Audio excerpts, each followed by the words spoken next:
The difference between respect and reverence.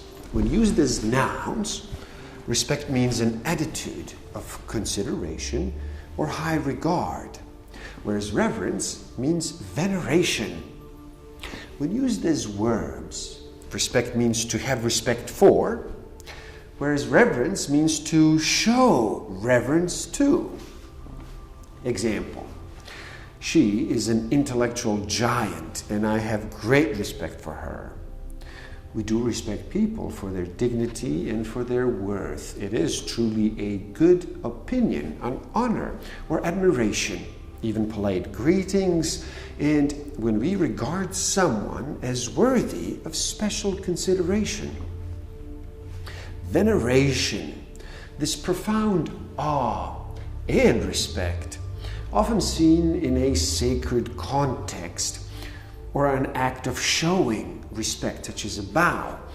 Reverence is deep, spiritual, and it comes from inside. It is hard to force reverence, and it is also harder to find it. But when you look deeper and listen harder, reverence is there.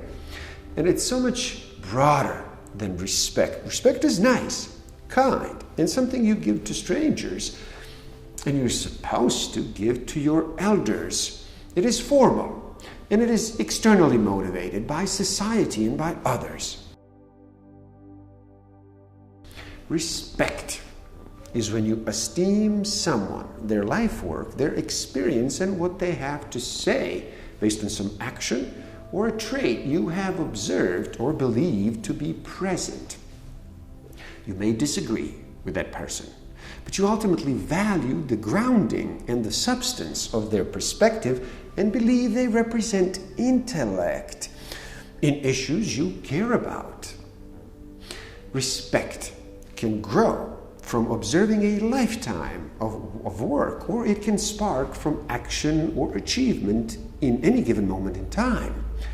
The person is human, flawed, and can be humbled, sure, but you choose to give them respect, and it feels good to respect them, because respect is also an expression of faith, a positive. Reverence for a person is when you elevate someone to be so high that they're no longer human. They become so precious that you exclude any sense that they might be flawed. You might recognize the challenges they face as a human, but you see what they represent on a larger scale. Most people reserve reverence for faith, for God, or the spirit that represents God. We all do have reverence for few extraordinary humans like Mandela or Gandhi. However, the question we all must answer for ourselves is, what are we doing personally to change that from few to all humans? While flaws may sometimes be human points of connection, we do not need other people to be flawed in order to relate to them. I do not need other people to be small for me to be big. Embracing the light and power and energy in other people, learning from them in that place, from what they are living when they live their best selves, is a force that can open that light and power and energy in ourselves. We must be willing to be fans of other people and to be willing to show it. Being a fan carries a tremendous amount of energy. It is innocent and it is honest. It is not embarrassing, it is admirable.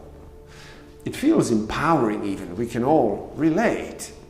It is an expression of faith in something outside of ourselves, of caring about something enough to say it out loud in a world where it feels unsafe to believe at times.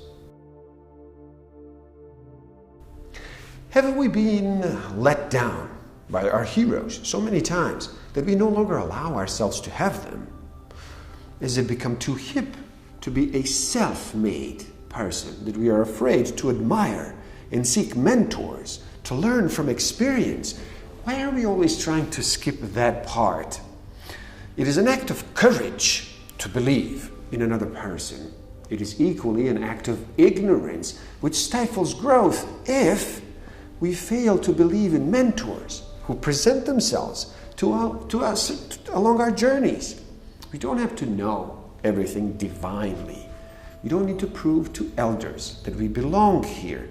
We must have the courage to esteem our predecessors, to value their experience, to ask those who have been there before, and then trust ourselves to synthesize that information with our own experience to navigate the best we can, to see the beauty in the ordinary and the extraordinary, in the pattern of numbers, the structure of a chemical, or the smell of cooking, or the sound of a waterfall.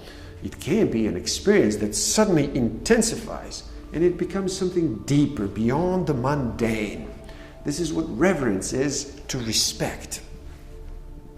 Respect is something we all want from others, and in certain relationships, like in family, we expect it. Respect is an important principle in life, and it has 3 distinct meanings: a sense of worth or excellence of a person, an acknowledgement, a right or a privileged position, and being esteemed or honored to be held in respect. Early in our development, most of us are taught the notion and the meaning of respect, usually within the context of the culture surrounding us. For some, respect is something granted automatically based on occupational titles, personal or professional achievements, chronological age, family or clan relationships, and so on. For others, they emphasize that respect is something that must be earned and is not conferred automatically. No matter one's upbringing or cultural values, there are times when the distinction between respect and reverence is blurred, and this can be problematic. We live in a world filled with both light and darkness, and consequently, there are many shadows, and it is hard to follow one's great vision in this world of darkness and many changing shadows. Amongst these shadows, men get lost. The line between respect and reverence is oftentimes a thin one, but worth heading with caution. We must temper our idealism with the measure of objectivity to safeguard ourselves from being led astray.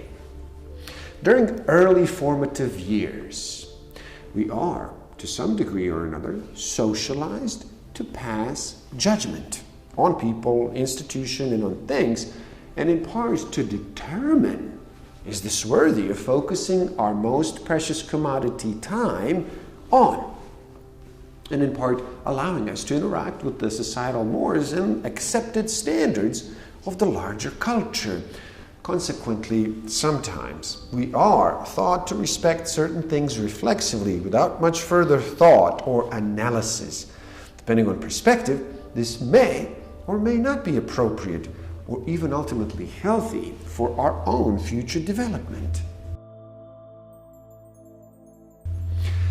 Deciding on who or what is worthy of your respect is largely a personal choice, guided hopefully by one's conscious and objective analysis of the reason why the target of the respect is worthy of purposeful consideration and emphasis. Those who deliberately choose to go against the grain may be viewed as mavericks and even malcontents. Sometimes these people change the world for the better, as it might be commonly and universally defined. Others lead themselves and others down twisting paths filled with deceit, strife, and more often than not, hatred. Invariably, at some point, perhaps, out of our idealism or a willful and deliberate blindness to the faults and imperfections that mar all things, respect is transformed into reverence. Under circumstances and under certain circumstances, this thinking can become exceedingly dangerous and cause us to adore and perhaps even worship false idols.